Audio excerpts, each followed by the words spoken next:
دنیا میں اگر شہ کے آزادار نہ ہوتے، دنیا میں اگر شہ کے آزادار نہ ہوتے، حق بات کے چرچے سر بازار نہ ہوتے، یوسف کے اگر حسن کی قیمت نہیں ہوتی، آباد کبھی مصر کے بازار نہ ہوتے۔ نعرہ صلوات۔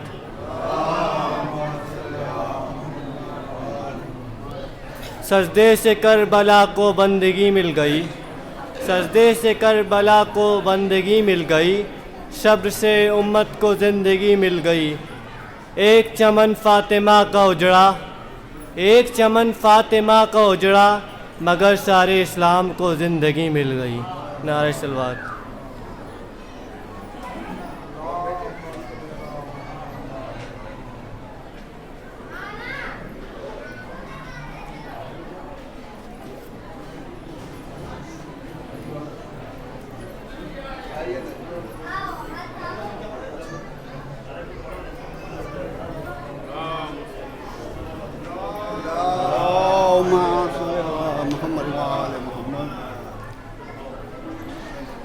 نعرہ صلوات۔ لا رہا ہوں میں لاش اکبر، لا رہا ہوں میں لاش اکبر، ام لیلا سنبھال زینب کو، لا رہا ہوں میں لاش اکبر، ام لیلا سنبھال زینب کو، بولے ہوں گے حسین یہ رو کر، ام لیلا سنبھال زینب کو، بولے ہوں گے حسین یہ رو کر، ام لیلا سنبھال زینب کو، لا رہا ہوں میں لاش اکبر، ام لیلا سنبھال زینب کو، نوجوان لاش ہے ضعیفی ہے، میری نظروں سے دیکھ منظر کو، نوجوان لاش ہے ضعیفی ہے، میری نظروں سے دیکھ منظر کو، کیسے ہم شیر کو سنبھالوں گا، میں سنبھالے ہوئے ہوں اکبر کو، کیسے ہم شیر کو سنبھالوں گا، میں سنبھالے ہوئے ہوں اکبر کو، تیرا احسان ہوگا یہ مجھ پر، ام لیلا سنبھال زینب کو، لا رہا ہوں میں لاش اکبر، ام لیلا سنبھال زینب کو، اس کے سینے سے لے کے نام علی میں نے برچھی ابھی نکالی ہے، اس کے سینے سے لے کے نام علی میں نے برچھی ابھی نکالی ہے، امتحان دے چکی میری غربت اب تیری بے کسی کی باری ہے، امتحان دے چکی میری غربت اب تیری بے کسی کی باری ہے، تو بھی اس وقت یا علی کہہ کر ام لیلا سنبھال زینب کو لا رہا ہوں میں لاشِ اکبر، ام لیلا سنبھال زینب کو، دو نگینے تھے اس کی جھولی میں، دونوں اکبر پہ کر دیے صدقے، دو نگینے تھے اس کی جھولی میں، دونوں اکبر پہ کر دیے صدقے، صبر ایسا کہ اپنے بیٹوں پر میں نے روتے اسے نہیں دیکھا، صبر ایسا کہ اپنے بیٹوں پر میں نے روتے اسے نہیں دیکھا، ہے مگر اب یہ لاشِ اکبر، ام لیلا سنبھال زینب کو لا رہا ہوں میں لاشِ اکبر، ام لیلا سنبھال زینب کو، روک رکھا ہے اپنے اشکوں کو، سب سے چھپ چھپ کے آئیں بھرتی، روک رکھا ہے اپنے اشکوں کو، سب سے چھپ چھپ کے آئیں بھرتی ہے، میں سمجھتا ہوں مادر اکبر تیری ممتا پہ جو گزرتی ہے، رکھ کے اپنے کلیجے پر پتھر ام لیلا سنبھال زینب کو لا رہا ہوں میں لاشِ اکبر، ام لیلا سنبھال زینب کو، ایسے لاشِ جواں اٹھائے ہوں ایڑیاں خط بناتی آتی ہیں، ایسے لاشِ جواں اٹھائے ہوں ایڑیاں خط بناتی آتی ہیں، ان نشانوں کو پیچھے پیچھے میری اماں مٹاتی آتی ہیں، اس کو نظریں اس کی نظریں نہ دیکھیں یہ منظر، ام لیلا سنبھال زینب کو، لا رہا ہوں میں لاشِ اکبر،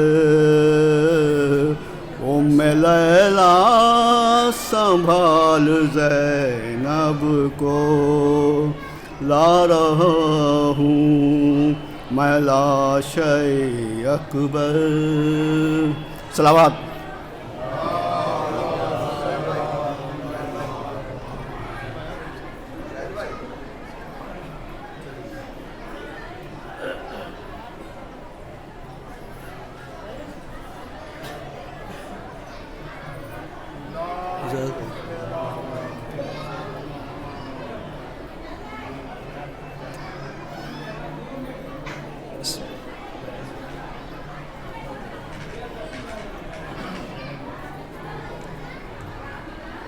بارگاہ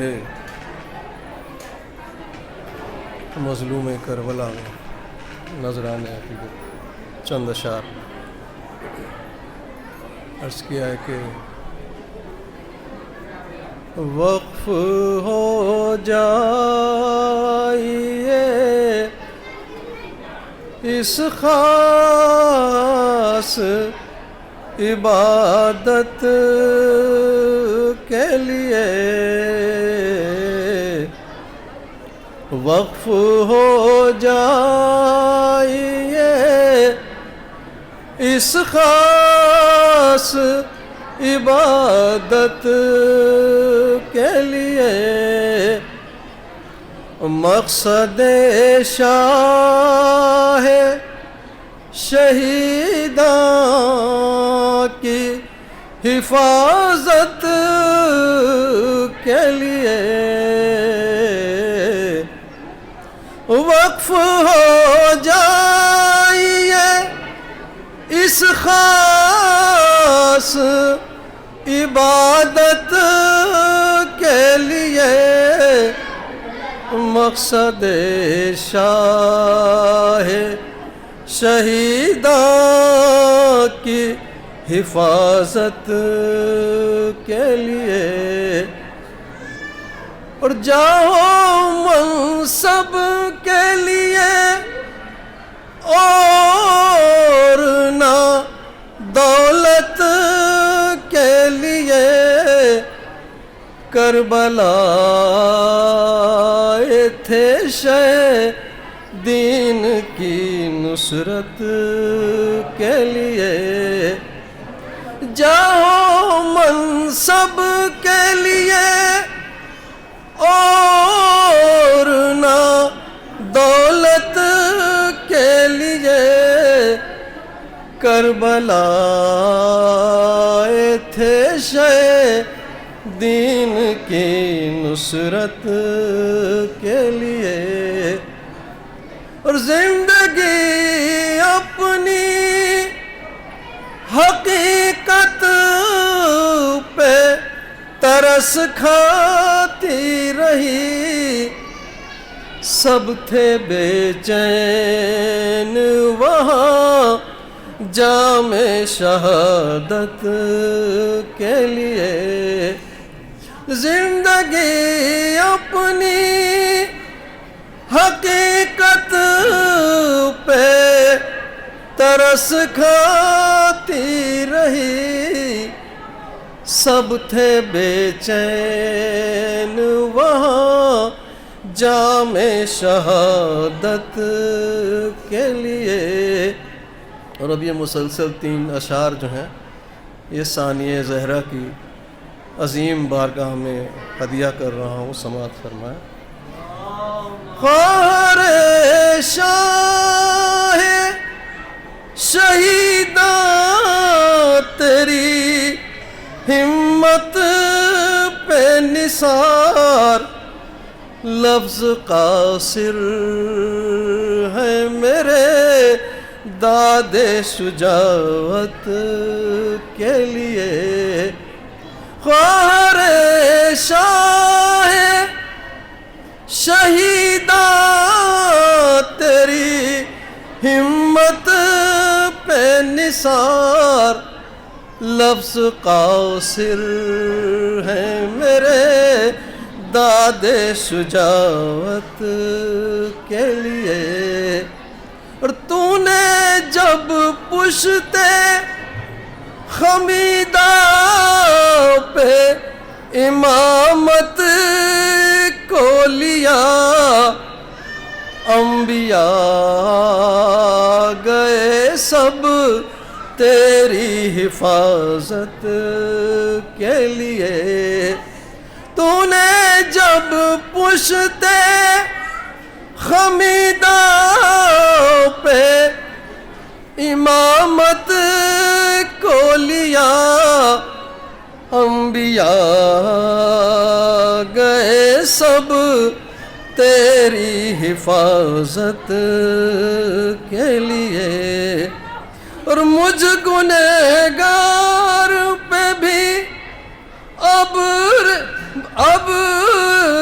کرم بہر کرم. مجھ گنہگار پہ بھی چشم کرم بہر کرم. میں بھی مشتاق ہوں مولا کی زیارت کے لیے. مجھ گنہگار پہ بھی چشم کرم بہر کرم. میں بھی مشتاق ہوں مولا کی زیارت کے لیے. اور وقف ہو جائیے اس خاص عبادت کے لیے. مقصد شاہ شہیداں کی حفاظت کے لیے.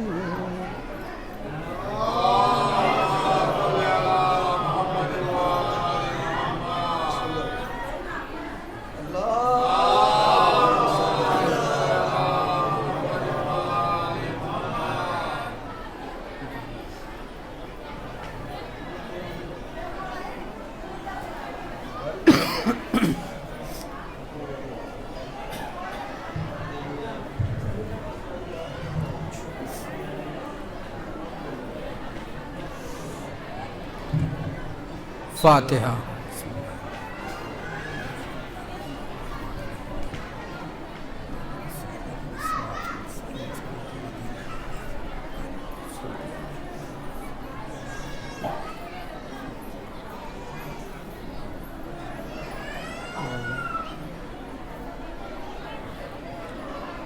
اعوذ باللہ من الشیطان اللعین الرجیم. بسم اللہ الرحمن الرحیم. حسبنا اللہ ونعم الوکیل نعم المولا ونعم النصیر. رب اشرح لی صدری ویسر لی امری واحلل عقدۃ من لسانی یفقہوا قولی. الحمد للہ رب العالمین والصلاة والسلام علی رسولہ الانام مولانا و مولا الکونین امام القبلتین جد الحسن والحسین نبی القاسم محمد وعلى أهل بيته الطيبين الطاهرين المعصومين المظلومين ولعنة الله على أعدائهم أجمعين من يوم ظلمهم وعداوتهم إلى لقاء يوم الدين. أما بعد فقد قال رسول اللہ صلی اللہ علیہ وآلہ وسلم انا لقتل الحسین حرارتن فی قلوب المؤمنین لا تبردو ابدا. درود پڑھ دے محمد والے.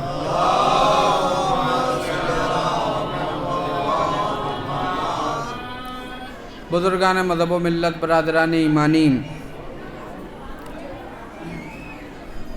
رسول گرامی اسلام کی مشہور و معروف حدیث ہے کہ بے شک امام حسین علیہ السلام کے قتل سے اور ان کی شہادت سے صاحبان ایمان کے دلوں میں ایک ایسی حرارت پیدا ہوگی جو کبھی ٹھنڈی نہیں پڑے گی.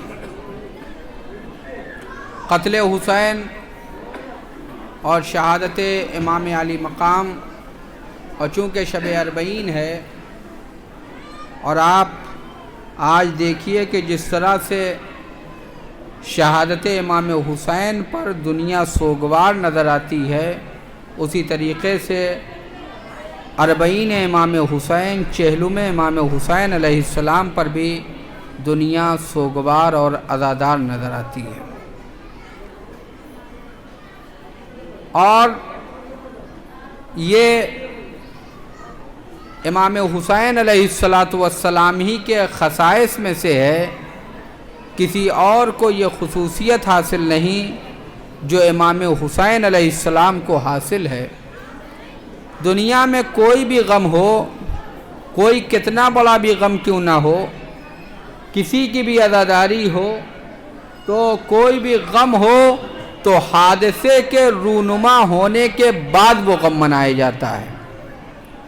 حادثے کے رونما ہونے کے بعد وہ غم منایا جاتا ہے.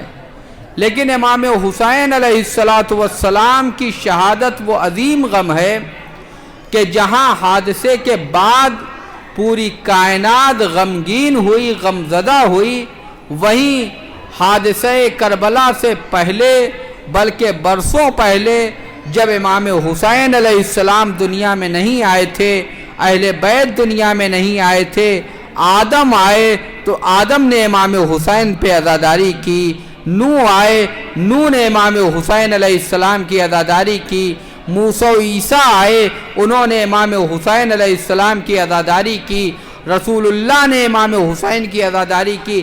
یعنی یہ عزاداری حسین اور یاد حسین ایسی عظیم مصیبت ہے کہ اللہ کے انبیاء نے، اللہ کے مرسلین نے، اللہ کے رسولوں نے، اولو العزم پیغمبروں نے، سب نے امام حسین علیہ السلام کی عزاداری کی ہے. سب نے امام حسین علیہ السلام کی عزاداری کی ہے. اسی طریقے سے یزید پلید کے جس طرح سے امام حسین علیہ السلام کے اوپر سب نے عزاداری کی ہے، اسی طریقے سے سب نے یزید پلید کے اوپر لعنت بھی کی ہے اور اس سے اظہار بیزاری بھی کیا ہے. اور آپ یہ دیکھ لیجئے کہ دنیا میں کوئی کتنا بڑا بھی گناہگار ہو جائے، لوگ اس کا کوئی نہ کوئی طرفدار ضرور نظر آ جائے گا.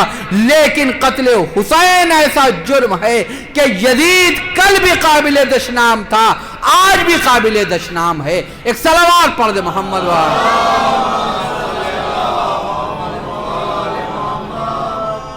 کہ نام یزید شامل ہو گیا ہے ایسی بدتر ناموں میں کہ کوئی اسے اپنے برابر اور اس سے اپنی نسبت دینے کو پسند نہیں کرتا ہے، چاہے وہ کسی بھی مذہب کا ہو، چاہے وہ کسی بھی مسلک کا ہو، چاہے وہ کسی بھی دین کا ہو. یہ امام حسین علیہ السلام کی عزاداری ہے.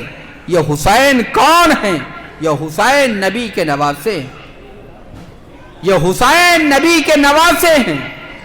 امام حسین علیہ السلام کہ یہ روایت ہے کہ ایک دن شہزادی کونین حضرت فاطمہ زہرا سلام اللہ علیہا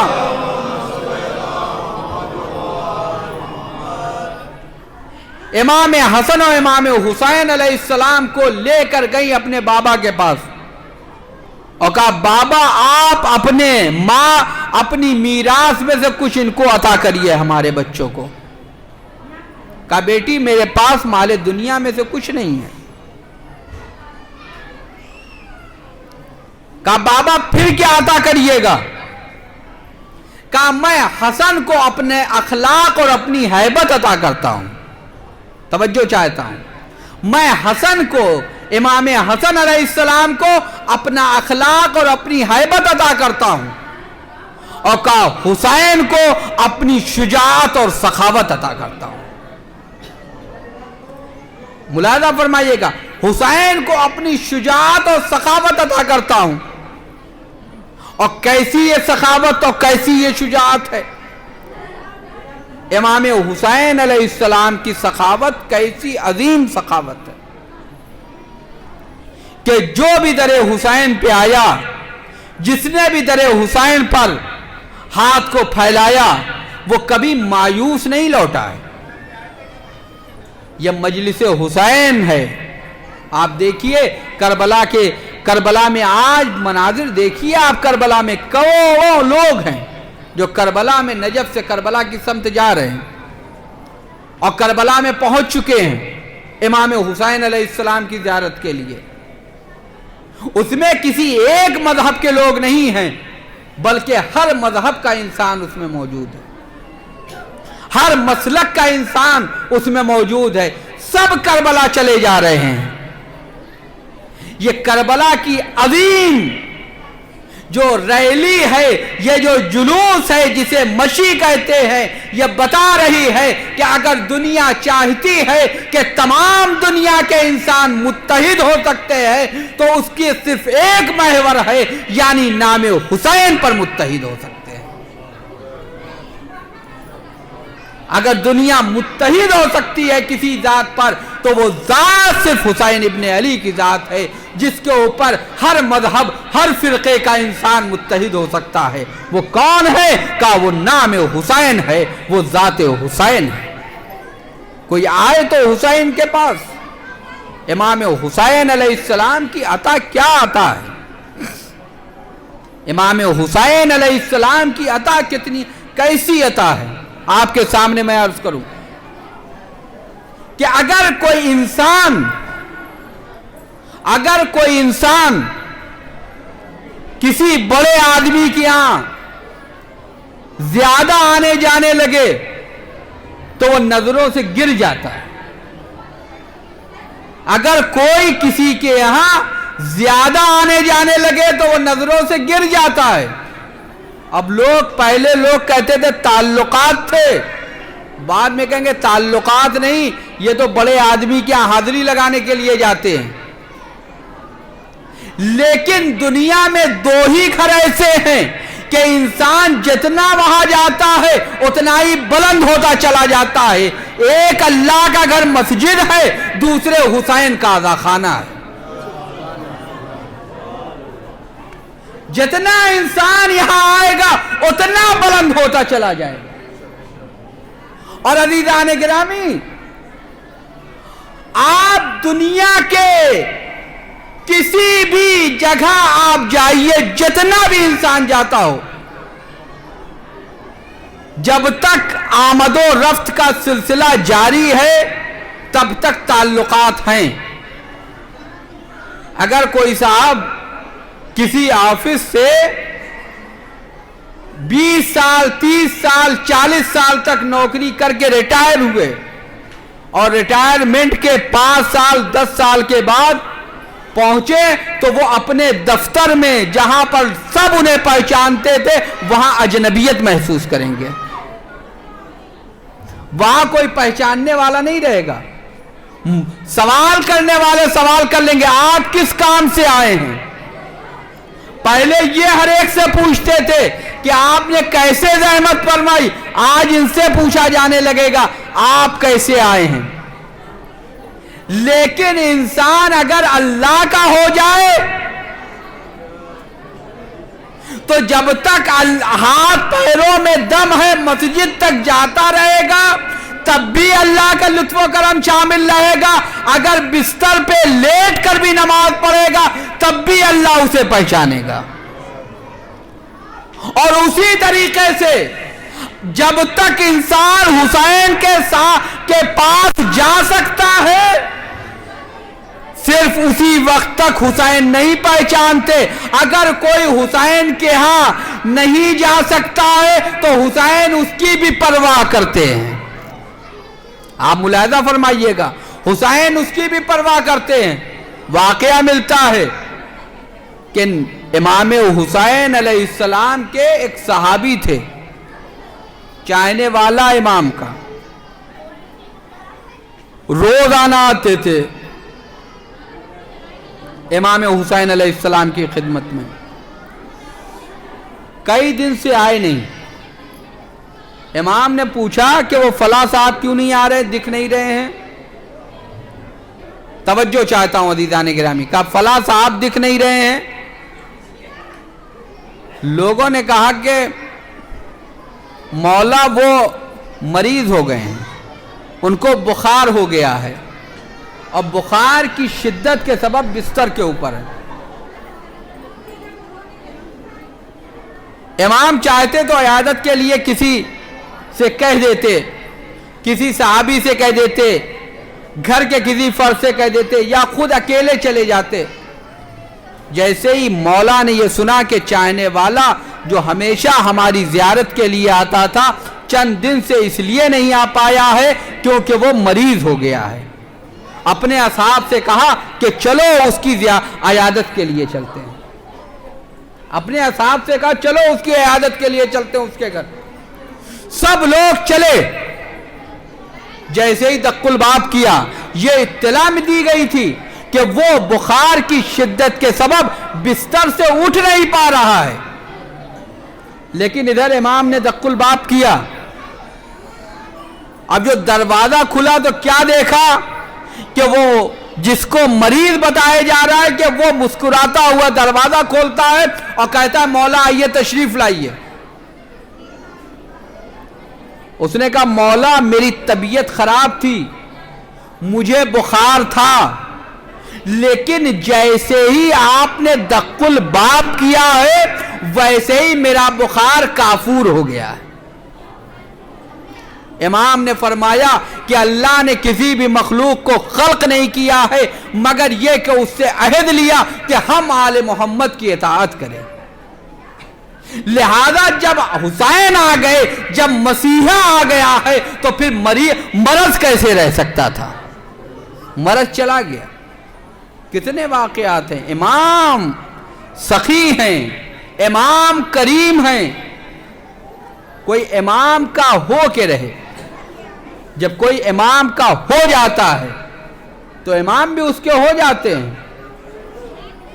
امام کے غلام ہیں جن کا نام تاریخ میں صافی ہے. یہ امام کے ایک مدینے میں ایک باغ تھا جس کی یہ رکھوالی کرتے تھے. صافی امام کا ایک باغ ہے مدینے میں جس کی یہ رکھوالی کرتے تھے. صافی امام ایک دن اپنے اصحاب کے ساتھ اس باغ میں گئے. امام اس باغ کے مالک ہیں. اس باغ میں گئے, آپ نے دور سے ایک عجب منظر دیکھا. آپ رک گئے. آپ نے دیکھا کہ صافی کھانا کھا رہا ہے, غلام کھانا کھا رہا ہے. ایک لقمہ, اور جہاں وہ کھانا کھا رہا ہے وہیں پر ایک جانور, یہی نجس العین جانور جو سڑکوں پہ پھرتے ہیں, کا وہ بیٹھا ہوا ہے. صافی ایک لقمہ خود کھا رہا ہے اور ایک لقمہ اس کے حوالے کر رہا ہے. امام اس منظر کو دیکھتے رہے اور اس کے بعد جب یہ کھانا کھا چکا تو امام سامنے گئے. صافی نے امام کو دیکھا, گھبرا گیا. مولا آپ کب تشریف لائے؟ امام نے کہا کہ معاف کرنا, میں تمہارے باغ میں بغیر اجازت کے آ گیا. باغ امام کا ہے. امام کہہ رہے ہیں کہ معاف کرنا, میں تمہارے باغ میں بغیر اجازت کے آ گیا. یہ امام نے کیوں کہا؟ کیا امام نے تواضع انکساری میں کہا ہے, تکلف میں کہا ہے؟ امام کیا تواضع انکساری نہیں ہے؟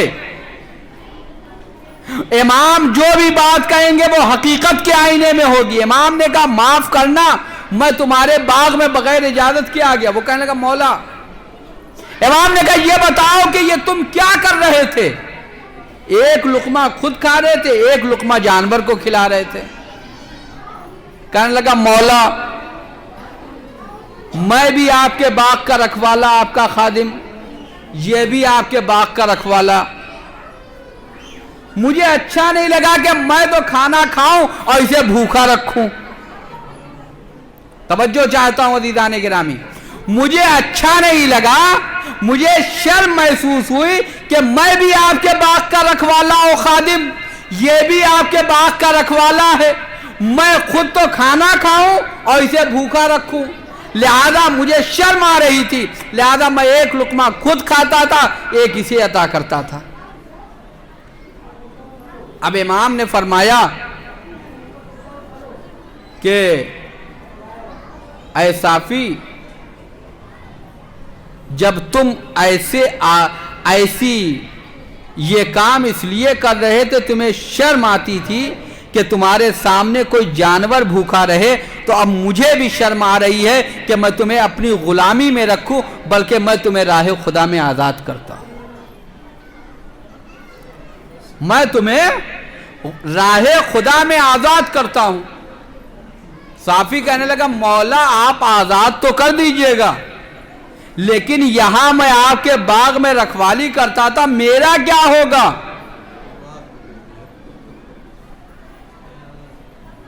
آپ نہیں توجہ فرما رہے ہیں، میرا کیا ہوگا؟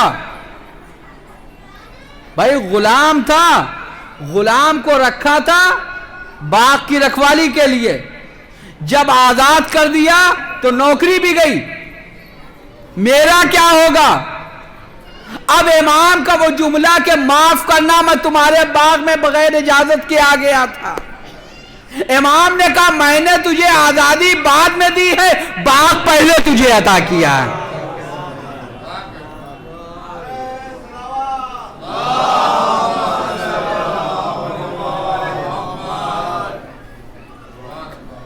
کہا کہ میں نے تجھے آزادی بعد میں عطا کی ہے، باغ پہلے عطا کیا ہے۔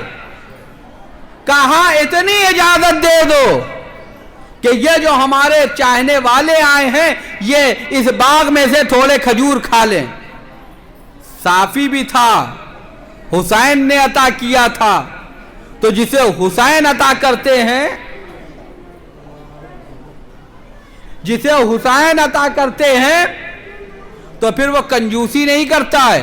کہا مولا اگر اس باغ کا مالک میں ہو گیا ہوں تو اے آقا حسین، آپ نے مجھے عطا کیا ہے تو آپ کے چاہنے والوں کے لیے یہ باغ جائز کر دیا ہے، وہ جتنا چاہیں جب چاہیں آ کر یہاں پہ کھا سکتے ہیں۔ ایک صلوات پڑھ دے محمد۔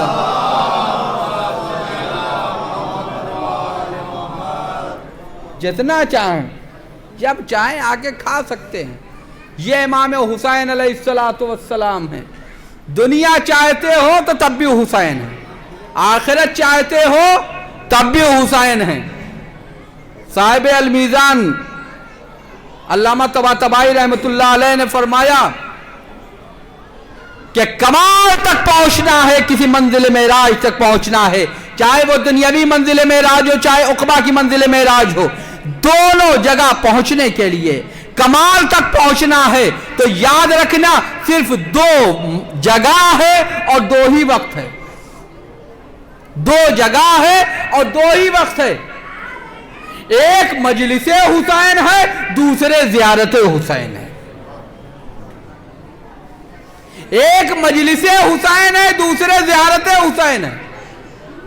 ابھی ایران میں ایک آیت اللہ کا انتقال ہوا تھا 1 مہینہ پہلے، آیت اللہ ناصری کا، اصفہان کے استاد اخلاق سے۔ وہ فرماتے تھے کہ یہ جو مجلسیں منعقد ہوتی ہیں اس کو خاص اہمیت دیجئے، کیونکہ حضرت زہرا اور امام زمانہ کی خاص عنایت ہوتی ہے اس مجلسوں پہ۔ ان مجلسوں میں، یہ مجلسیں رسم نہیں ہیں، یہ مجلسیں ہماری ضرورت ہیں۔ ذکر حسین رسم نہیں ہے کہ باپ دادا کرتے چلے آئے ہیں لہذا ہم کریں. ذکر حسین ہماری ضرورت کا نام ہے.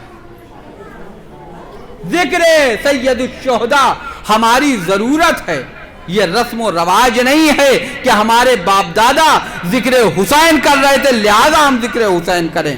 ذکر حسین ہر شخص کی اور ہر زمانے کی ضرورت کا نام ذکر حسین. وہ فرماتے ہیں کہ مجلسوں کو اہمیت دیجئے مجلس حسین کو. اور کہا میرا عقیدہ یہ ہے, توجہ چاہتا ہوں, میرا عقیدہ یہ ہے کہ جہاں پر بھی جو امام حسین علیہ السلام کا روضہ ہے, امام حسین علیہ السلام کا روضہ کربلا معلیٰ, کربلا معلیٰ کی کیا عظمت ہے, کربلا معلیٰ کی جو خصوصیت ہے وہ یہ ہے, امام حسین کے خصائص میں سے ہے کہ اللہ نے دنیا میں کوئی بھی مٹی ہو اسے کھانا حرام ہے, لیکن تربت حسین میں اللہ نے شفا رکھی ہے. تربت حسین میں اللہ نے شفا رکھی ہے. امام حسین علیہ السلام کے زیر قبہ دعا جو کی جاتی ہے اللہ اس دعا کو قبول کرتا ہے. یہ دوسری خصوصیت ہے. تیسری خصوصیت, زائر جو زیارت حسین کے لیے جاتا ہے تو زیارت حسین کے میں جو اس کے ایام, جو دن, جو وقت خرچ ہوتا ہے اللہ اس کی عمر میں حساب نہیں کرتا ہے. اللہ اس کی عمر میں حساب نہیں کرتا ہے. یہ خصوصیت ہے. یہاں دعائیں قبول ہوتی ہیں, کربلا میں دعائیں قبول ہوتی ہیں. کوئی آئے تو صحیح کہ دعا کیسے قبول ہوتی ہے. کربلا میں دعا قبول ہوتی ہے, اور کیوں نہ ہو, جس کے گہوارے سے اگر ماتوب ملک فطرس کو مس کر دیا جائے تو اللہ اسے بالوں پر عطا کر دیتا ہے.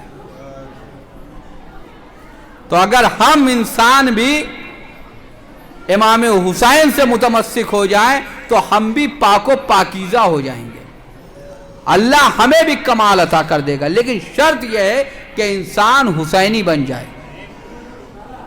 تو امام حسین علیہ السلام کے روضے پر دعائیں قبول ہوتی ہے. آیت اللہ ناصری فرماتے ہیں کہ میرا عقیدہ ہے کہ جس طرح سے امام حسین علیہ السلام کے روضے میں دعائیں قبول ہوتی ہیں اسی طریقے سے مجلس حسین میں بھی دعائیں قبول ہوتی ہیں. اس کی وجہ یہ ہے کہ یہاں اہل بیت آتے ہیں, مجلس حسین میں رسول اللہ آتے ہیں, مجلس حسین میں ملائکہ مقربین آتے ہیں. جو دعا یہاں کی جاتی ہے تو ملائکہ اس پہ آمین کہتے ہیں. تو یہ غیر ممکن ہے کہ یہاں کوئی آئے اور مایوس ہو کر چلا جائے. مجلس حسین انسان کی کامیابی کی علامت ہے. کوئی اگر مجلس حسین میں آئے اور مجلس حسین میں شرکت کرے اور مجلس حسین کی عظمت کو دیکھے, یہاں پر انسان کو کامیابی نصیب ہوتی ہے. دنیا چاہتا ہے تب بھی کامیابی ملے گی, آخرت چاہتا ہے تب بھی کامیابی ملے گی. امام حسین علیہ السلام نے فرمایا حدیث میں کہ امام حسین علیہ السلام نے فرمایا کہ اگر کوئی ہم سے اس لیے محبت کر رہا ہے, آخرت کے حوالے سے محبت کر رہا ہے, تو وہ آخرت میں ہمارے ساتھ ایسے ہوگا جیسے یہ دو انگلیاں. اگر کوئی آخرت کے لیے مجھ سے محبت کرے گا تو آخرت میں ایسے ہوگا جیسے یہ دو انگلیاں ہیں. اور اگر دنیا کے لیے محبت کر رہا ہے تو بہرحال دنیا میں بھی فائدہ ہوگا, لیکن دنیا مومن و منافق ہر ایک کے شامل حال ہوتی ہے, لہذا وہاں اس کا فائدہ بھی ہوگا, بعض اوقات نقصان بھی ہوگا. لیکن حسین کو کیسے مانے, کیسے جانے. آج پوری دنیا حسین کو نام لیتی. مقصد حسین کیا ہے اسے اندازہ کریے. یہ 40 مقصد حسین کو بیان کر رہا ہے. یہ کل روزے اربعین ہے، کل کی زیارت ضرور پڑھیے گا۔ زیارت اربعین مومن کی 5 علامتیں ہیں 11ویں امام نے فرمایا۔ پہلی علامت یہ ہے کہ روزانہ 51 رکعت نماز پڑھتا ہوگا۔ دوسری علامت یہ ہے کہ دائنے ہاتھ میں انگوٹھی پہنتا ہوگا۔ تیسری علامت یہ ہے کہ خاک پہ سجدہ کرتا ہوگا۔ چوتھی علامت یہ ہے کہ بسم اللہ الرحمن الرحیم بآواز بلند کہتا ہوگا۔ پانچویں علامت یہ ہے کہ زیارت اربعین کرتا ہوگا۔ اب چونکہ ہمیں توفیق ہمیں حاصل نہیں ہوئی اور ہم وہاں تک نہیں جا پائے، ہم ہندوستان میں، لہذا ہمیں یہاں پہ بھی آداب زیارت، غسل زیارت کے ساتھ کربلا کا رخ کریے اور زیارت اربعین پڑھیے، زیارت اربعین پڑھیے۔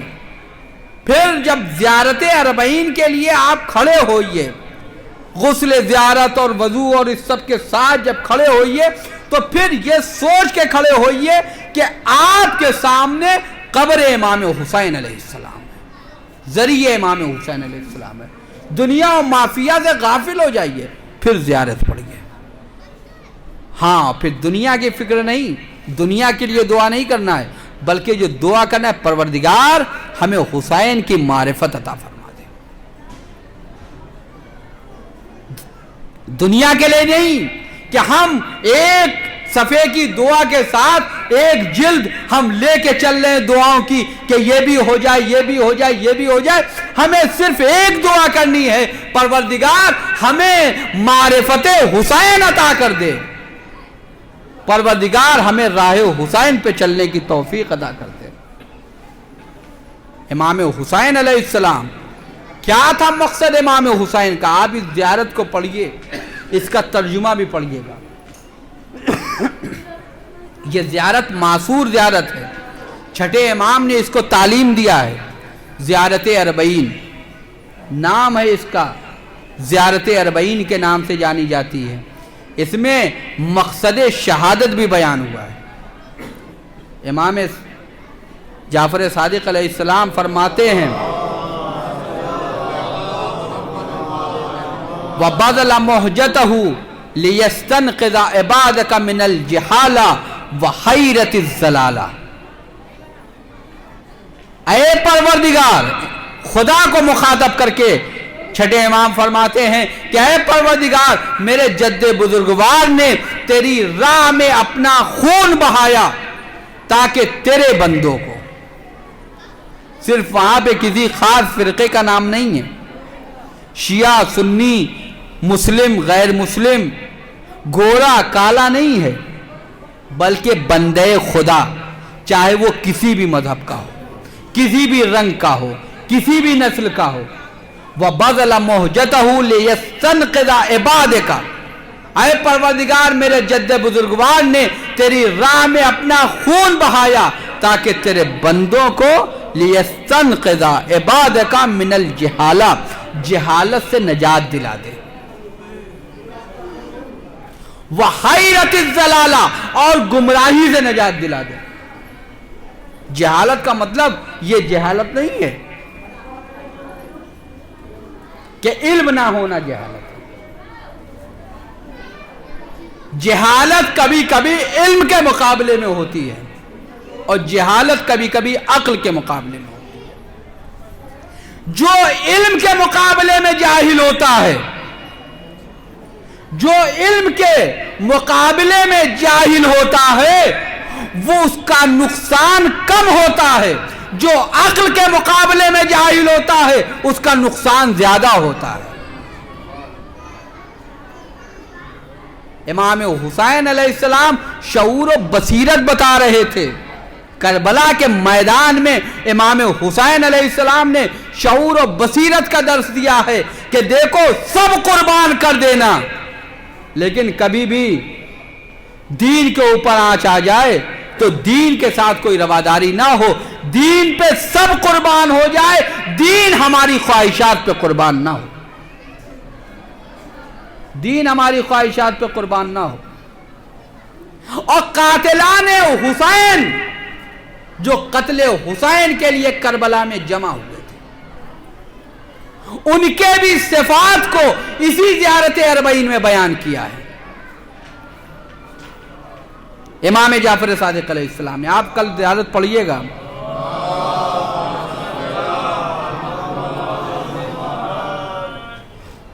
امام فرماتے ہیں کہ غرت خود دنیا وقد توادر علیہ من غرت خود دنیا، کہ اے پروردگار امام حسین علیہ السلام کے قتل کے لیے وہ لوگ کربلا میں جمع ہوئے تھے، وہ لوگ کربلا میں جمع ہوئے تھے جن کو دنیا نے دھوکہ دیا تھا. یہ نہیں کہا کہ بے نمازی تھے، یہ نہیں کہا روزہ نہیں رکھتے تھے، یہ نہیں کہا کہ تلاوت قرآن نہیں کرتے تھے، کہا کہ غرت دنیا نے جن کو دھوکہ دے رکھا تھا. دنیا نے کیا دھوکہ دے رکھا تھا؟ دنیا کی محبت، دنیا کا عہدہ، دنیا کا منصب. امام نے یہ بتا دیا کہ اگر انسان دنیا کا اسیر ہو جاتا ہے تو وہ قتل حسین کے لیے بھی آمادہ ہو جاتا ہے. دنیا کی خواہشات، دنیا کی تمنائیں، کہ جب انسان اس دنیا کا اسیر بن جاتا ہے، جب اس دنیا کا اسیر ہو جاتا ہے، پھر کہا کہ یہ دنیا کے اسیر تھے، ان کو دنیا نے دھوکہ دے رکھا تھا اور انہوں نے اپنی آخرت کو، اپنے دین کو بہت ہی کم قیمت پہ بیچ دیا تھا. بہت کم قیمت پہ بیچنا کب ہوتا ہے؟ دین کو بیچ دینا. پیغمبر نے فرمایا کہ وہ شخص بدتر ہے جو اپنی دین کو اپنی دنیا کے لیے بیچ دے. شریر ہے وہ شخص. اور کہا اس سے زیادہ شریر اور بدتر وہ ہے جو دوسرے کی دنیا کے لیے اپنا دین بیچ دے. کربلا میں جو جمع ہوئے تھے وہ دوسرے کی دنیا کے لیے اپنے دین کا سودا کیے ہوئے تھے. کیا عمر سعد کو نہیں معلوم تھا، عمر ابن سعد کو، کہ حسین حق پہ ہیں لیکن حکومت رائے چاہیے. کربلا میں جو لوگ بھی آئے تھے قتل حسین کے لیے وہ لالچ کے تحت آئے تھے. سب جانتے تھے کہ حسین نبی کے نواسے ہیں، سب جانتے تھے کہ حسین اسی طرح حق پہ ہے جس طرح ان کے والد حق پہ تھے.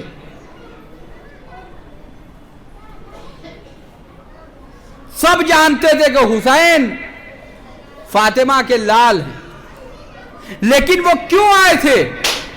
ان کو دنیا کا دھوکہ تھا، دنیا نے ان کو دھوکہ دے رکھا تھا. لیکن یاد رکھیے گا، اگر در حسین پر آ کر بھیک مانگ لیتے تو اس سے کہیں زیادہ انہیں مل جاتا. اگر در حسین پہ آ کے بھیک مانگ لیتے اس سے زیادہ مل جاتا. لیکن حسین کے مقابلے میں آئے تو کچھ نہ ملا. حسین کے مقابلے میں آئے تو کچھ نہ ملا.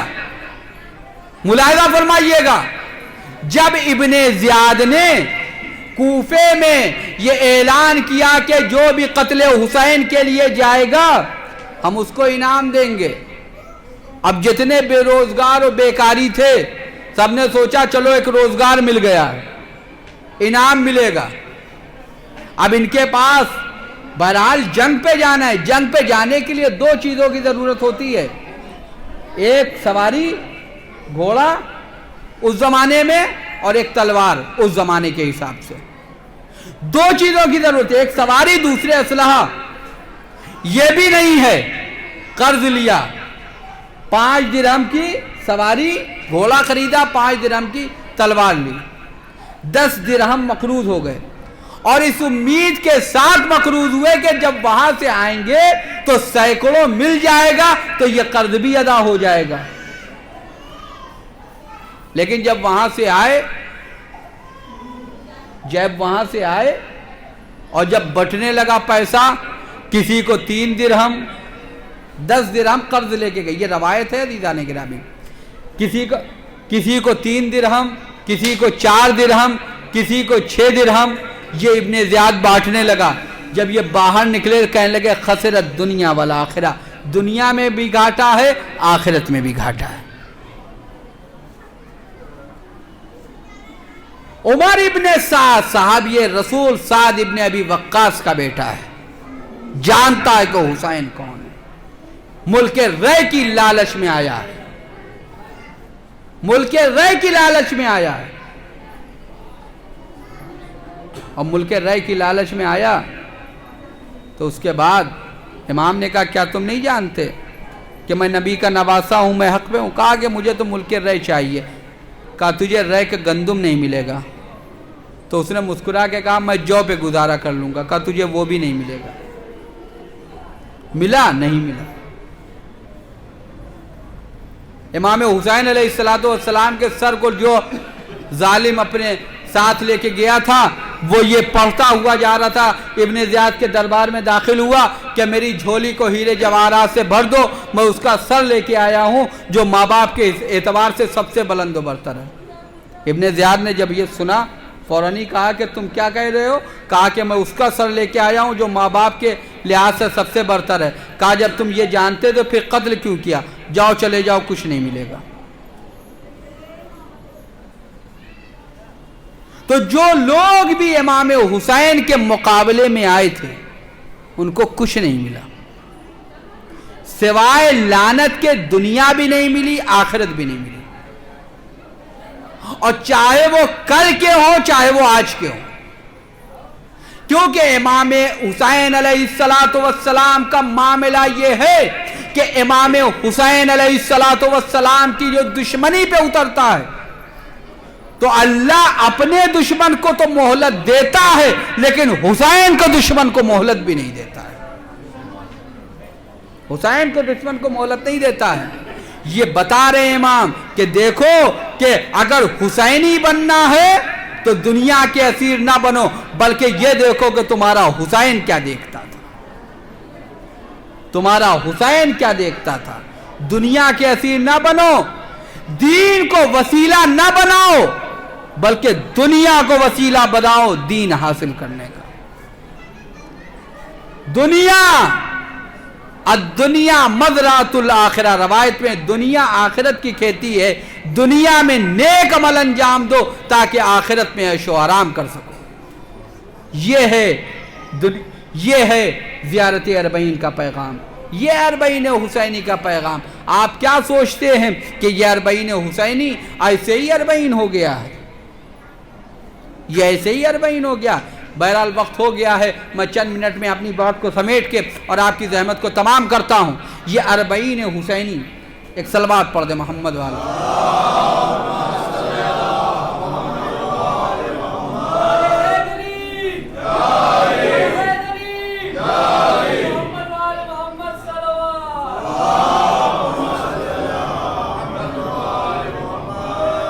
ایک بزرگ عالم کہتے تھے کہ جب آپ 10 گھنٹہ سفر کر کے 5-6 گھنٹے کا سفر کر کے آپ کہیں جائیے مسجد پڑھنے کے لیے، 5-6 گھنٹے کا سفر جانے میں اور 5-6 گھنٹے کا سفر آنے کا میں، اور اس کے بعد وہاں جب آپ آدھا گھنٹہ پڑھیے اس کے بعد لوگ سوچیں کہ اب ختم کر دیں، تو پھر یہ سمجھ میں آتا ہے کہ یہ جو 10-12 گھنٹہ ہم نے برباد کیا ہے یہ آدھا گھنٹہ بھی ہمیں نہیں دے سکتے ہیں۔ ایک صلوات پڑھ دے محمد۔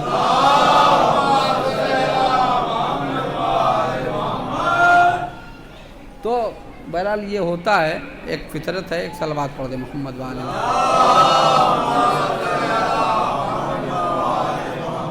اربعین امام حسین علیہ السلام کا اربعین امام حسین سے پہلے کسی کا نہیں ہوا، نہ ان کے بعد کسی کا ہوا، کسی بھی نبی امام معصوم کسی کا بھی اربعین نہیں ہوا، 40واں کسی کا، 40 کسی کا نہیں، لیکن یہ امام حسین سے مخصوص ہے۔ روایتوں میں ہے کہ 40 دن تک آسمان و زمین نے قتل حسین پہ 40 دن تک آسمان و زمین نے گریہ کیا ہے، 40 دن تک زمین و آسمان نے امام حسین پہ گریہ کیا ہے۔ یہ اربعین کسی کا نہیں ہے، اور یہ کیسے کامیابی ملی ہے اربعین کو، ملاحظہ فرمائیے گا۔ یہ جہاں شہدائے کربلا نے اپنی شہادت پیش کی، وہیں اسرائے کربلا نے اپنی قربانیاں پیش کی۔ اسرائے کربلا نے وہیں اپنی قربانیاں پیش کی ہیں، شہدائے کربلا نے شہادت پیش کی، اور سرائے کربلا نے اپنی قربانیاں پیش کی. آپ یہ دیکھیے کہ کوئی بھی جرم ہوتا ہے اس میں دو لوگ ہوتے ہیں. آخری بات اور آپ کی زحمت تمام کرتا ہوں. دو لوگ ہوتے ہیں. کچھ لوگ جرم کرتے ہیں، مجرم ہوتے ہیں، اور کچھ ان کے پشت پردہ ہوتے ہیں جو خیانت کار ہوتے ہیں. یعنی ایک جنایت کار ہوتے ہیں، دوسرے خیانت کار ہوتے ہیں. کا جاہل بے دیندار، یہ جو جاہل دیندار، جو شدت پسند دیندار ہیں، یہ جو بم دھماکے کرتے ہیں کسی بھی مذہب کے ہوں، چاہے وہ بم اڑاتے ہوں یا کوئی دوسرا اسلحہ چلاتے ہوں اپنے دین کے نام پر، یہ جاہل ہیں. بس ان کو دیندار ہیں، یہ جاہل دیندار ہیں، کسی بھی دین کے ہوں. کوئی ضروری نہیں کہ مسلمان ہوں، بلکہ کسی بھی دین کے ہوں. یہ جو انسانی جان لیتے ہیں یہ جاہل دیندار ہیں. گولیاں چلا رہے ہیں کھڑے ہو کے مذہب کے نام پر، لوگوں کو بے گناہوں کی جان لے رہے ہیں، یہ جاہل دیندار ہیں. لیکن یاد رکھیے گا یہ جاہل دیندار جو ہیں یہ جاہل بم نہیں بنا سکتے ہیں، یہ بارود نہیں بنا سکتے ہیں، یہ اسلحے نہیں بنا سکتے ہیں. یہ پڑھا لکھا خیانت کار یہ کام کرتا ہے. بم چلانے والے کو سب آتنکوادی کہتے ہیں، لیکن وہ سائنٹسٹ جو بم بنا رہے ہیں ان کو کوئی آتنکوادی نہیں کہتا ہے. جو اسلحے فروخت کر رہا ہے جو ملک سب سے زیادہ، اس کو کوئی آتنکوادی نہیں کہتا ہے. کیوں؟ کیونکہ وہ پشت پردہ ہے، وہ خیانت کار ہے. امام حسین علیہ السلام سے پہلے شہادتیں ہوئی. کیا کہا گیا؟ مولا علی کی شہادت ہوئی. کیا کہا گیا؟ کہا کہ عبد الرحمن ایک خارجی تھا، اس نے قتل کر دیا. جنایت کار ظاہر ہوا، خیانت کار چھپ گیا. امام حسن کو ان کی زوجہ نے زہر دیا، جنایت کار ظاہر ہو گیا، خیانت کار چھپ گیا. لیکن عزیزان گرامی، واقعہ کربلا وہ واقعہ ہے کہ جس میں جناب زینب کبریٰ نے اور امام سجاد علیہ السلام نے وہ کارنامہ انجام دیا ہے اپنے خطبوں کے ذریعے. یہ ایسے آزاد اسیر تھے کہ جنہوں نے کوفہ و شام میں پیغام کربلا کو، پیغام شہادت کو، مقصد حسینی کو اس طرح سے بیان کیا ہے کہ جہاں واقع کربلا کے جنایت کار بے نقاب ہوئے، وہی واقع کربلا کے خیانت کار بھی بے نقاب ہوئے.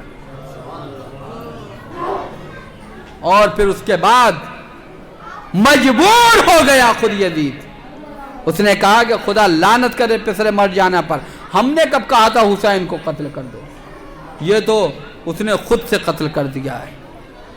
یعنی جو بنی امیہ جو قتل حسین پہ عید منا رہے تھے، جشن منا رہے تھے، یہ زینب کبریٰ کی حکمت عملی تھی کہ زینب کبریٰ نے ان کو اتنا مجبور کر دیا کہ جہاں عید منائی جا رہی تھی قتل حسین پر، اب وہی لوگ قتل حسین سے اپنے دامن کو بچاتے ہوئے نظر آئے. اب وہی لوگ قتل حسین سے اپنے دامن کو بچاتے ہوئے نظر آئے. وہ اب نہیں چاہتے کہ قتل حسین میں ان کا دامن ملوث ہو جائے. وہ نہیں چاہتے ہیں کہ قتل حسین میں ان کا دامن ملوث ہو. وہ چاہتے ہیں، یزید نے اظہار بیزاری کیا ابن زیاد سے، عبید اللہ ابن زیاد سے، سب ایک دوسرے کو اوپر ٹالنے لگے. یہ زینب کبریٰ کی حکمت تھی. یہ دیکھیے کئی درس ہیں جو کربلا سے ملتے ہیں. ایک یہ کہ دین کو ہمیشہ مقصد بنانا چاہیے، دنیا حاصل کرنے کا وسیلہ نہیں. دین پہ سب قربان ہو جائے، دین کسی چیز پہ قربان نہیں ہونا چاہیے. دوسری چیز یہ ہے کہ شعور و بیداری کہ امام حسین علیہ السلام نے وَبَذْلَ مُوجَتَهُ لِيَسْتَنْقِذَ عِبَادَكَ مِنَ الْجِهَالَةِ کہ یہ شعور و بیداری، جہالت و گمراہی سے بچانا. یہ زینب کبریٰ نے بتایا کہ کس طرح سے اسیر ہو جاؤ، جتنی بھی مشکلات آئیں ساری مشکلات اپنی جانب، لیکن کبھی بھی اپنے مقصد سے پیچھے نہ ہٹنا، اپنے مقصد سے پیچھے نہ ہٹنا۔ پریشانیاں چاہے جتنی ہوں، زینب کبریٰ کوئی نسوانی نمونہ عمل نہیں ہے، زینب کبریٰ انسانی نمونہ عمل ہے، انسانی نمونہ عمل ہے۔ حالات چاہے جیسے بھی ہوں، نہ کبھی اپنے دین کا سودا کرنا، نہ کبھی اپنے مقصد کا سودا کرنا، یہ ہے پیغام زینبی۔ حالات تم جتنے بھی کمزور کر دیے جاؤ، لیکن کبھی بھی اپنے مقصد سے پیچھے نہ ہٹنا۔ یزید اور یزیدیوں نے سوچا تھا حسین کو قتل کر دیں گے، نام حسین کو مٹا دیں گے۔ زینب کبریٰ نے کہا حالات چاہے جیسے بھی ہوں، جب تک زینب ہے تب تک حسین زندہ رہے گا، جب تک زینب ہے تب تک حسین زندہ رہے گا۔ دیکھیں اس کا احساس ہمیں اور آپ کو ہو یا نہ ہو، میں آپ کے سامنے عرض کر دوں، اس کا احساس ہمیں ہو یا آپ کو ہو یا نہ ہو، لیکن غیروں کو بہت ہے۔ جب باقر الصدر رحمت اللہ علیہ کی عراق میں شہادت ہوئی تو ان کی بہن آمنہ بنت الہدیٰ کو بھی قتل کر دیا گیا، کیونکہ جب انہیں گرفتار کیا گیا تھا آمنہ بنت الہدیٰ کو، تو باقر الصدر کو جب گرفتار کیا گیا، بھائی کو گرفتار کیا گیا، تو جن کی بہن جو آمنہ بنت الہدیٰ تھی، مجتہدہ تھی، فقیہ تھی، وہ لوگوں کو جا کے بتانے لگی کہ میرے بھائی کو گرفتار کر لیا گیا، وہ مرجع تقلید ہے، ان کو گرفتار کر لیا گیا ہے۔ آپ لوگ دیکھیے ان کو گرفتار کر لیا گیا ہے۔ تو جب ان کو گرفتار کیا گیا تو ان کو بھی شہید کیا گیا، بھائی بہن دونوں کو شہید کیا گیا۔ تو وہاں کسی نے یہ پوچھا کہ جب باقر الصدر کو تم نے قتل کر دیا تھا تو ان کی بہن کو کیوں قتل کیا؟ تو قاتل نے کہا کہ جو غلطی یزید نے کی تھی وہ میں نے نہیں کی۔ یزید نے حسین کو تو قتل کیا لیکن زینب کو چھوڑ دیا، زینب نے یزید کو قیامت تک کے لیے لعنت کا مستحق بنا دیا، لہذا میں نے بہن کو بھی کر دیا تاکہ کوئی نام لینے والا نہ رہے۔ یہ ہے اہمیت زینب، ہمیں ہو یا نہ ہو لیکن دشمن کو ہے۔ اہمیت زینب دشمن کو ہے کہ دشمن جانتا ہے کہ زینب کیا ہے، دشمن جانتا ہے کہ زینب کیا ہے، زینب کی حکمت عملی دشمن جانتا ہے کیا ہے۔ ایک کتاب ہے آپ لوگ پڑھیے گا، اسے اہل سنت رائٹر کی ہے، جارج جرداق کی ایک کتاب ہے صوت العدالت الانسانیہ۔ کیا کچھ ٹیڑھا ہو گیا کیا؟ صوت العدالت الانسانیہ، انسانی عدالت کی آواز، صوت العدالت الانسانیہ، انسانی عدالت کی آواز۔ یہ جب آیا ہے، جارج جرداق مسیحی رائٹر ہے جنہوں نے مولا علی کے فضائل اور مولا علی کے سلسلے میں کتاب لکھی ہے، صوت العدالت الانسانیہ۔ یہ ایران آئے، ایران میں آیت اللہ خامنئی سے ملنے کے لیے گئے۔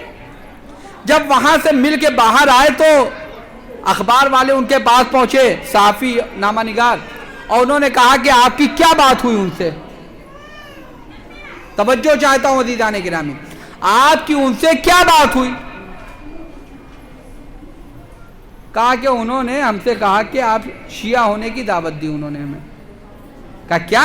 انہوں نے کہا آپ سے کہ آپ شیعہ ہو جائے۔ کہا نہیں، یہ نہیں کہا، لیکن شیعہ ہونے کی دعوت دی ہے۔ کہا کیا؟ کہا کہ انہوں نے ہم سے کہا کہ آپ نے جو امیر المومنین کے سلسلے میں کتاب لکھی ہے اس کا ہم شکریہ ادا کرتے ہیں، لیکن ابھی آپ کا کام نامکمل ہے، اس کو مکمل کر لیجئے۔ کہا کیسے مکمل ہوگا؟ کہا کہ آپ دوسری کتاب اسی طرح کی جناب زینب پہ بھی لکھ دیجئے۔ کہا یہ کیا مطلب؟ کہا یہی تو مطلب ہے کہ جب ہم علی کے فضائل کے بعد زینب کے فضائل لکھیں گے تو گویا ہم شیعہ ہو جائیں گے. یہ غیر بھی سمجھ رہے ہیں، غیر بھی سمجھ رہے ہیں کہ شیعت کی پہلے منزل کا نام زینب کبریٰ ہے. شیعت کی پہلی منزل کا نام زینب کبریٰ ہے. ہاں عزیزو، یہ زینب کبریٰ ہی کا جہاد کہ آج زینب کبریٰ کا جہاد اور زینب کبریٰ کی حکمت عملی تھی کہ یہ قید خانہ شام سے رہائی نصیب ہوئی. شب چہلم ہے عزیزوں، اربعین حسینی ہے، شب چہلم ہے.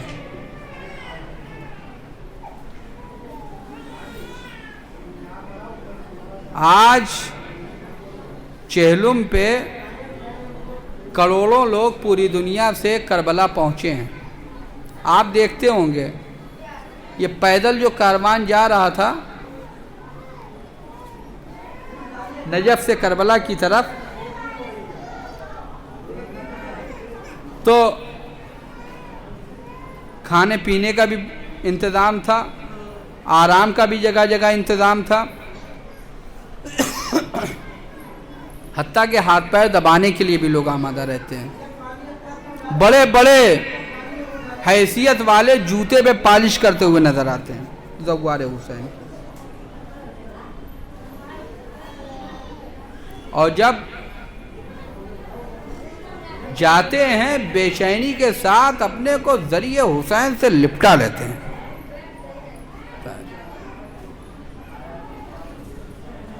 اور برداشت نہیں کر پاتا انسان جب پہلی بار جاتا ہے اور ذریعہ امام حسین کو دیکھتا ہے تو چپک جاتا ہے ذریعہ حسین سے. لیکن آپ جانتے ہیں آج زائر جب پہنچتا ہے کربلا میں تو اپنے کو ذریعہ حسین سے چپکا لیتا ہے. لیکن زینب اس زائرہ کا نام ہے کہ جب 11ویں محرم کو رخصت ہو رہی تھی تو قبر حسین نہیں تھی بلکہ حسین کے لاشوں کے ٹکڑے تھے جن سے چپکی جا رہی. آج جب کوئی زائر جا رہا ہے تو اس کے لیے ضیافت کا یہ اہتمام ہے، لیکن جب اس وقت کربلا سے 11ویں محرم کو بچے جا رہے تھے تو تازیانے مارے جا رہے تھے، کوڑے برسائے جا رہے تھے. ہاں عزیزوں، اسیر کر کے لے جایا گیا. مرحوم عزم جونپوری نے لکھا کہ رفتار وقت دیکھ کی تو گھبرایا بے حیا، بس حکم قیدیوں کی رہائی کا دے دیا. بنت علی نے سید سجاد سے کہا بھائی پہ ہم کو رونے کا موقع نہیں ملا، ہو ایک مکان جس میں برادر کو رو تو لیں، سب لوگ مل کے سبت پیمبر کو رو تو لیں. کرنا پڑا یزید کو ایک گھر کا انتظام، رانڈوں نے اس مکان میں جا کر کیا قیام. آہو فغا جو کرتی تھی دن رات صبح و شام، آتی تھی ان سے ملنے خواتین شہر شام. کہتی تھیں بتاؤ گر کچھ ملال ہو، سننے میں آ رہا ہے محمد کی آل ہو. سن کر نبی کا نام ہوئی وہ دھڑا دھڑی، بے ہوش ہو کے گر پڑی زینب کھڑی کھڑی. لیلا کی کچھ نہ پوچھیو جو حالت تھی اس گھڑی، تھی دل شکن رباب کے آنسو کی ہر لڑی. وہ بیبیاں بھی رونے لگی اژدہام میں، مجلس ہوئی حسین کی یوں شہر شام میں. رو رو کے پوچھتی تھی وہ بستی کی بیبیاں، کچھ تو کہو زباں سے لٹا کس کا کارواں. زینب کو ہوش آیا تو کرنے لگی بیاں، سنی نہ جائے گی تم سے یہ غم کی داستان. اے بیبیوں یہ سچ ہے کہ ہمارے رسول ہیں. ہاں عزیزوں، جب آپ غور فرمائیے کہ آج 1400 سال کے بعد جب اس گناہگار زبان سے آپ مصائب سن رہے ہیں تو آپ اپنے آنسوؤں کو نہیں برداشت کر پا رہے ہیں۔ سوچیے عزیزوں، وہ مجلس کہ جہاں پر زینب خود ذاکری کر رہی ہو، وہ زینب کے جن کی چادر علی اکبر کے سینے کے خون سے رنگین ہے، وہ زینب جو اپنے 2 بچوں کو جنازے کو دیکھ چکی ہے، وہ زینب جنہوں نے تلہ زینبیہ سے اس منظر کو دیکھا جو دنیا کی کسی بہن نے شاید نہ دیکھا ہو، دیکھ کے کہتی ہو پہ سرے ساتھ تو کھڑا دیکھ رہا ہے، میرا ماجایا شہید کیا جا رہا ہے۔ جزاکم ربکم خیر الجزا۔ ہاں عزیزوں، یہ مجلس حسین برپا تھی، قید خانے شام میں مجلس حسین برپا تھی۔ ایک مرتبہ تبرکات آنے لگے، چادریں آنے لگی، چادر آئی، جناب زینب کی چادر آئی، جناب زینب نے زیب تن کیا، دوسری چادر آئی، جناب ام لیلہ کو دیا، جناب ام کلثوم کو دیا، اسی طرح تمام بیویوں کو چادر دی، آخر میں ایک چھوٹی سی چادر آئی۔ ارے زینب کیا کرے، اس چادر کو لیا، خراب ہے، شام میں گئے،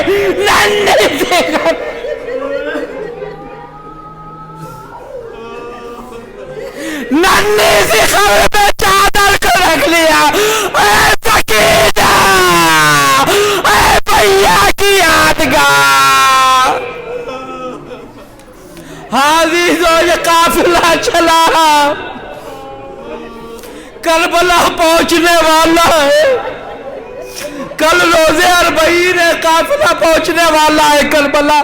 الرسول اللہ کے صحابی جناب جابر ابن عبداللہ انصاری کربلا پہنچ چکے ہیں۔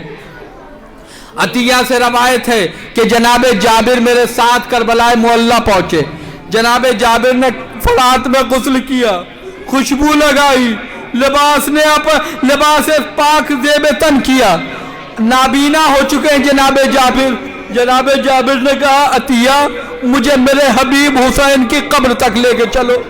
جناب جابر کو جناب عطیہ قبر حسین پہ لے کے گئے۔ جناب عطیہ کا بیان ہے کہ جیسے ہی میں نے جناب جابر کو قبر حسین پر لے کے پہنچا ہوں اور جناب جابر کا ہاتھ قبر حسین پہ رکھا ہے، جابر اتنا روئے کہ بے ہوش ہو گئے۔ عزیزوں سوچئے کہ جابر صحابی ہیں، جابر نے حسین کی لاش کو دیکھا، حسین کی قبر کو دیکھا تو بے ہوش ہو گئے۔ سوچئے زینب نے کیا کیا ہو۔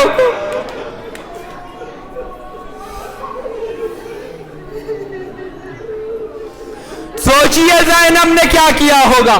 جناب جابر کو ہوش آیا، پانی چھڑکا، جناب جابر کو ہوش آیا، کہتے ہیں یا حسین یا حسین یا حسین، اے حبیب کیا اپنے حبیب کا جواب نہیں دو گے؟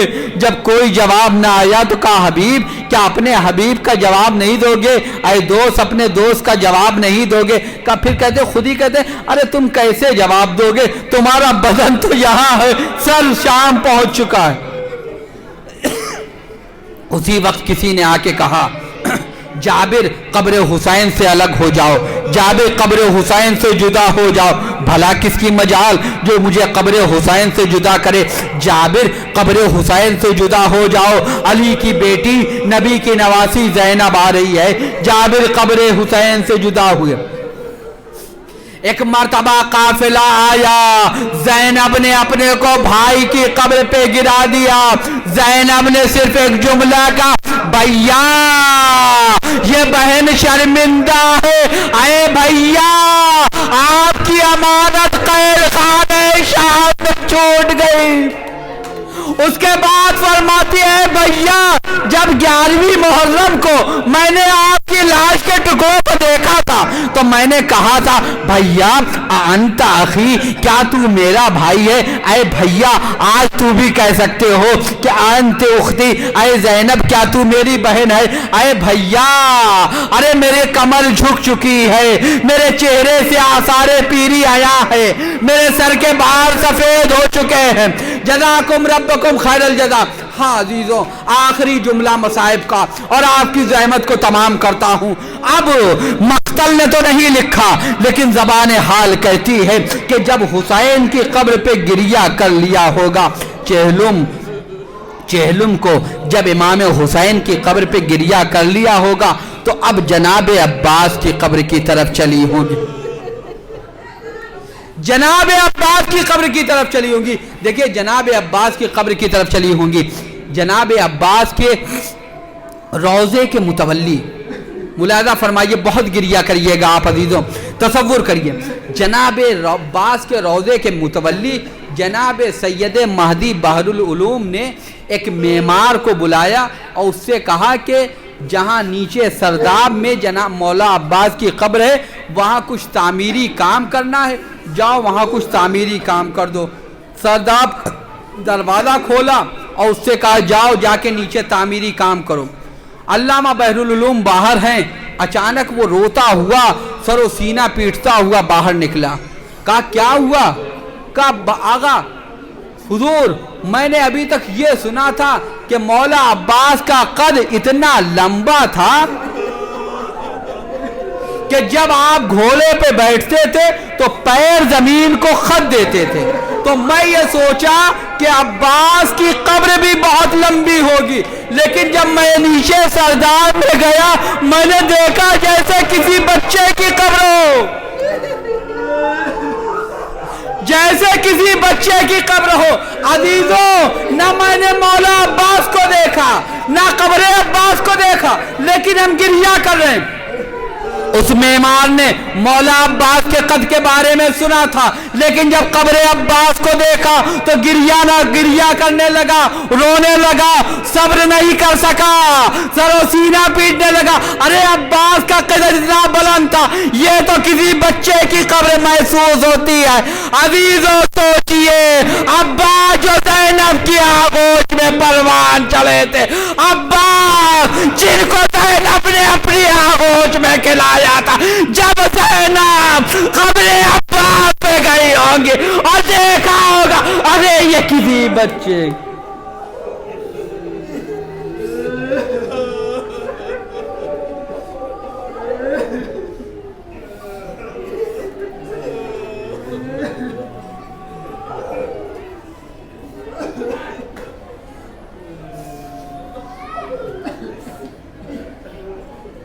ماتم